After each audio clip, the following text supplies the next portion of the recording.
No es lo mismo Los Tres Mosqueteros que 20 años después.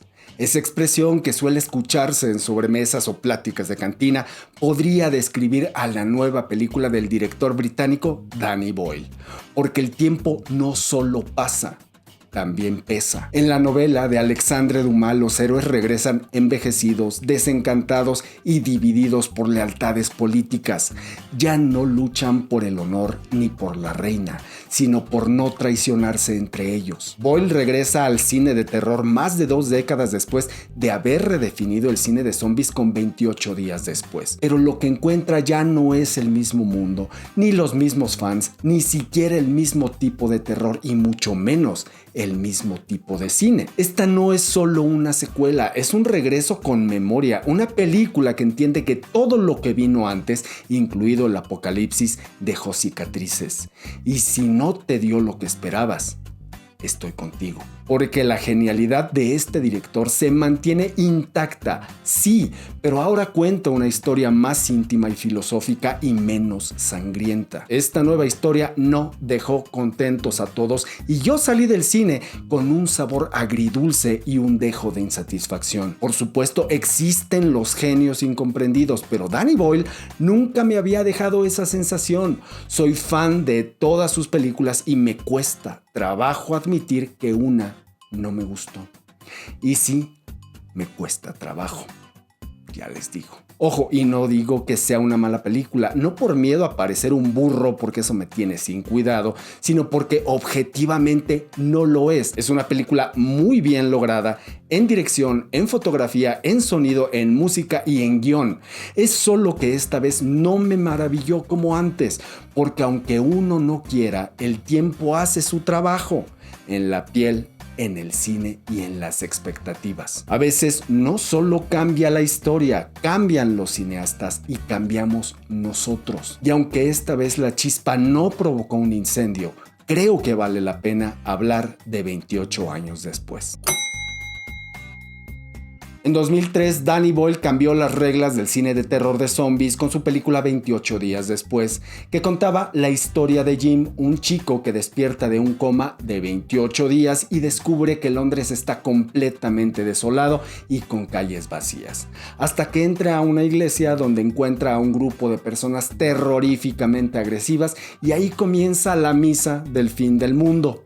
Sin rezos, pero con gritos y sangre. El mundo que conoció ya no existe. Recién abandona el hospital, Jim se enfrenta a una versión zombie del apocalipsis.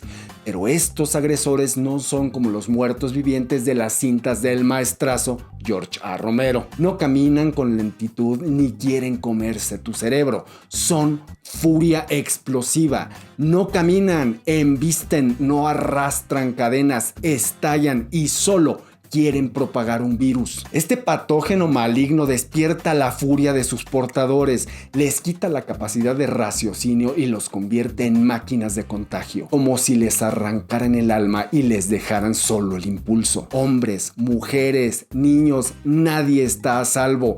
Entrar en contacto con una sola gota de sangre es suficiente para convertirte en un zombie en segundos. Por eso su arma de elección es vomitar en el rostro de sus víctimas, porque en este apocalipsis lo que mata no solo es la mordida, sino el salpicón. Y así vemos una historia de survival horror que sigue a un grupo de personas que intenta escapar de Londres y buscar refugio en una base del ejército británico, donde descubren que no es necesario contagiarse para convertirse en un monstruo, y con una rabia natural Jim se transforma en una máquina de matar para salvar a sus amigos, porque cuando la humanidad se apaga, la bestia que llevamos dentro aprende a ver en la oscuridad. El final que aparece en la escena postcréditos es una joya. Danny Boyle nos engaña previamente con un desenlace esperanzador en el que Jim ve el fin del apocalipsis 28 días después, cuando los infectados comienzan a morir de inanición, como si nos dejara una nota escrita a mano después del caos: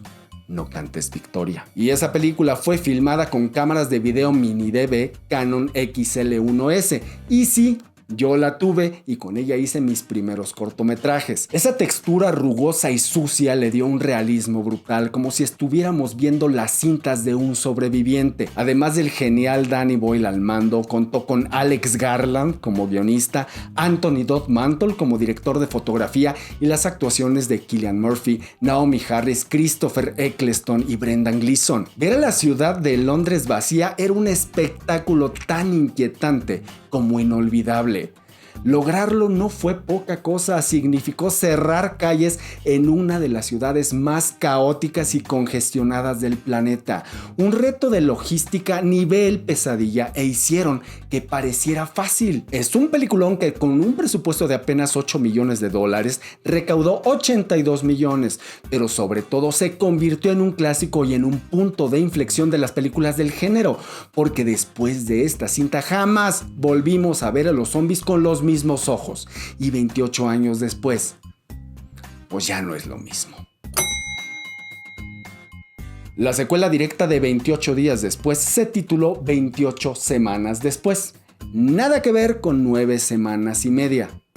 Bueno, no sabía cómo meter ese chiste, así que ahí disculparán. Y lo que hizo esa cinta fue explotar una propiedad intelectual, porque ni Danny Boyle, ni Anthony Dodd Mantle, ni Alex Garland participaron. La dirección fue de Juan Carlos Fresnadillo y el guión del mismo Rowan Joffe y Jesús Olmo. La película tiene un tono distinto, más bélico y espectacular, pero pues metía al ejército gabacho en la ecuación y no terminó por gustarme la idea. Y tenía un repartazo con Jeremy Renner, Robert Carlyle, Rose Byrne e Idris Elba. Pero aunque es entretenida y sangrienta, no cuajó con la premisa de la cinta original. Y no solo no le agradó al público, sino tampoco a Danny Boyle ni a Alex Garland, quienes decidieron retomar la propiedad intelectual y eliminar de un plumazo la secuela para contar una nueva historia del mundo de los zombies rabiosos. Y 22 años después regresan los tres mosqueteros. Danny Boyle como director, Alex Garland como guionista y Anthony Dodd Mantle como director de fotografía, y Cillian Murphy, su D'Artagnan, como productor ejecutivo. La promesa de una obra maestra del cine estaba escrita por todos lados. ¿Que salió mal? No lo sé con exactitud, pero pasó tanto tiempo entre la original y esta secuela canónica, porque la otra no existe para ellos, que tuvieron que escribir todo desde cero. Y se nota. Para empezar, en 28 días después, los infectados no comían porque no podían. El virus los convertía en cuerpos poseídos por la rabia, pero incapaces de alimentarse. Y eso tiene sentido. En la vida real, los virus no planean ni piensan, no buscan matar ni conquistar, solo necesitan replicarse. En ese contexto, el virus original era coherente. Pura furia y puro contagio, nada de inteligencia y nada de estrategias. Pero en esta nueva entrega el virus parece haber desarrollado ideas propias. Ahora sus portadores cazan, acechan y hasta se organizan en grupos, como si fuera una especie de evolución consciente. Y ahí fue donde me sentí fuera de casa. Estos ya son zombies clásicos que comen carne humana. Porque una cosa es que el virus mute como lo hacen todos en la vida real, y otra muy distinta que empiece a formar manadas de infectados como si fueran lobos. En la lógica de la rabia viral, eso no cuadra, porque los virus no están vivos en el sentido estricto, son estructuras que necesitan un huésped para replicarse, no tienen voluntad y no quieren nada. Por eso mutan constantemente, y esas mutaciones a veces los vuelven más contagiosos, como pasó con el COVID, con el Delta o el Omicron. Les permite evadir el sistema inmune y los hace más estables fuera de los huéspedes, al mejorar su resistencia ambiental. Porque una de las claves del virus original era precisamente eso, la rabia, la irracionalidad absoluta. Hay una escena memorable donde Jim mata a un niño zombie que le grita: "Te odio". Esa furia sin control, ese odio, era lo que los hacía aterradores. No eran monstruos mitológicos, eran nosotros, pero sin frenos. Y esa rabia impedía que bebieran agua o comieran. Por eso estaban condenados a extinguirse como velas encendidas por ambos extremos.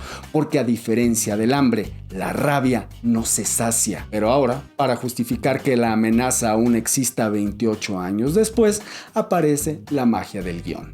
el virus evolucionó. O mejor dicho, evolucionaron sus portadores y aunque me encanta la ciencia ficción, no me trago esa pastilla sin agua. Esta nueva historia ocurre en una isla de Escocia 28 años después de los acontecimientos de la película original. Ahora los zombies están confinados en la parte principal del Reino Unido. En ese contexto, la gente de la isla se ha organizado como una sociedad comunista, en la que cada quien debe cumplir una función. Recolectar, sembrar, cocinar, limpiar, cuidar, educar o cazar. No hay cabida para la pasividad. El que no aporta, sobra. La película sigue los pasos de Spike, un chico de 14 años que vive con su padre, Jamie, y su madre, Ayla. El destino lo empuja a convertirse en cazador y eso implica aprender a matar zombies. Así que pese a la resistencia de su madre enferma, Jamie se lo lleva al continente para iniciarlo en el oficio de la matadera. Spike logra su primera baja con un blanco fácil, pero lo que debía ser una experiencia formativa padre e hijo resulta ser más terapia de shock que rito de iniciación. Básicamente, el día de llevar a tu hijo al trabajo termina en un paseo por el infierno con papá. En ese primer acto, la película establece las reglas del nuevo mundo. Conocemos la sociedad de la isla y las nuevas clases de infectados. Ya no solo hay zombies rabiosos, ahora hay lentos, no tan lentos y los superpoderosos alfa, o sea, una versión apocalíptica del sistema de castas, zombies de primera, de segunda y de tercera clase, porque si algo no perdona ni el fin del mundo es la jerarquía de las clases sociales. Tras sobrevivir de milagro, Spike y Jamie regresan a la isla y ahí el niño comienza a descubrir las grietas en el relato heroico de su padre. Discursos inflados, mentiras piadosas que no se sostienen y la sospecha de que el mundo de los adultos no solo está roto, sino que siempre lo estuvo. Guiado por la curiosidad y por la esperanza que encendió una fogata en el continente, Spike emprende una nueva aventura, esta vez con su mamá. Su objetivo, encontrar a un médico que la ayude con su enfermedad. Y aquí la historia se vuelve más íntima, aunque conserva su crudeza y espectáculo visual inquietante, con violencia seca y frenética que nos mantiene al filo de la butaca. Y en medio de ese caos emerge una secuencia con toques shakespearianos protagonizada por el siempre brillante Ralph Fiennes. Ese momento marca la cima emocional del filme. Un nudo en la garganta y ahí por un instante, cuando la película dejó de gritar para empezar a doler, pensé que estaba viendo una joya del cine, pero todo se vino abajo en los últimos 2 minutos. El final parece sacado de otra película, desconcertante, teatral y molesto, con un grupo de cazadores llamados los Jimmys. Me recordó el cine de Death Proof de Tarantino, pero mal aplicado. Y sí, amo ese remate, pero aquí simplemente no encaja y me hizo enojar. Si fuera un platillo, ese final sería el que arruina toda la cena.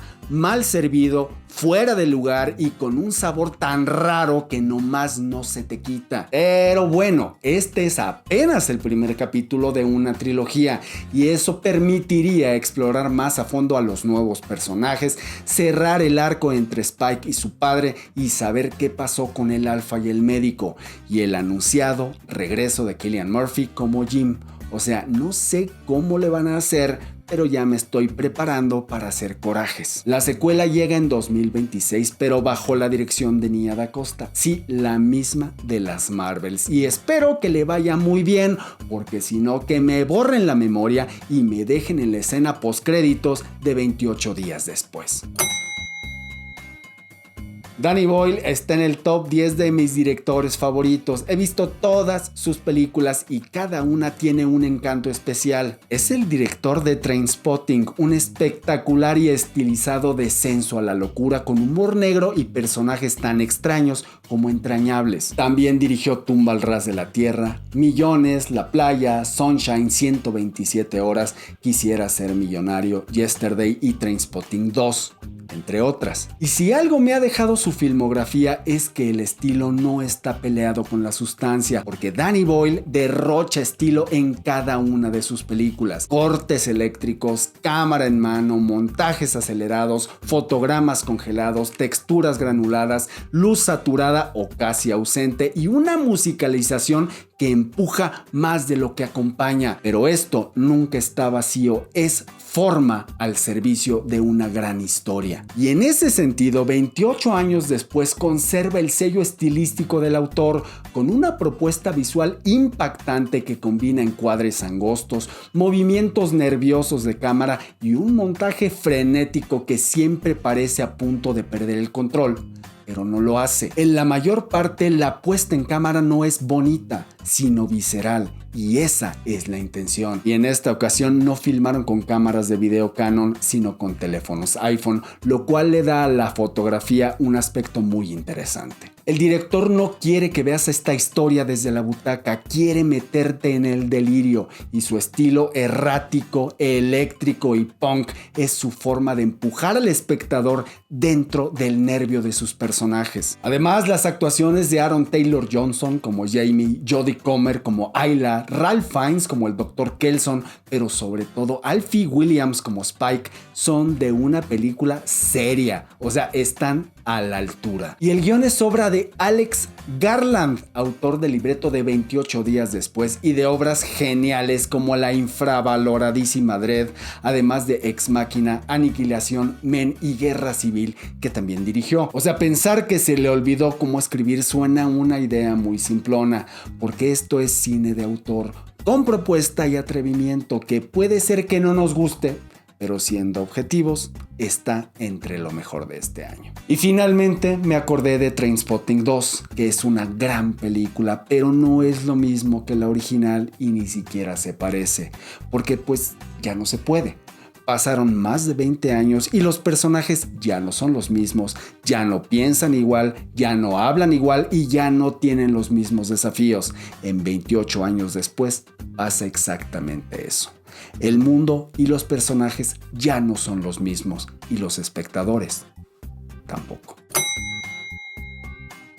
Tal vez 28 años después no es la película que queríamos, pero sí la que podíamos tener en este momento de nuestras vidas, con sus pausas, sus silencios, sus decisiones extrañas, con sus huecos que tal vez no son errores, sino espacios para que pensemos o sintamos o simplemente miremos distinto. No es una obra maestra inmediata de esas que te sacuden y te dejan tirado en la butaca, quizá es de esas que se quedan como una astilla invisible e incómoda y que con el tiempo uno descubre que no dolía por error, sino por precisión, porque los grandes directores no te dan lo que pides, sino lo que no sabías que necesitabas, y a veces entender eso lleva tiempo, o una segunda vista, o una óptica diferente. Aunque parezca que Danny Boyle ya no ruge como antes, sabe dónde pegar, y aunque esta vez no vi fuegos artificiales, sí sentí un eco.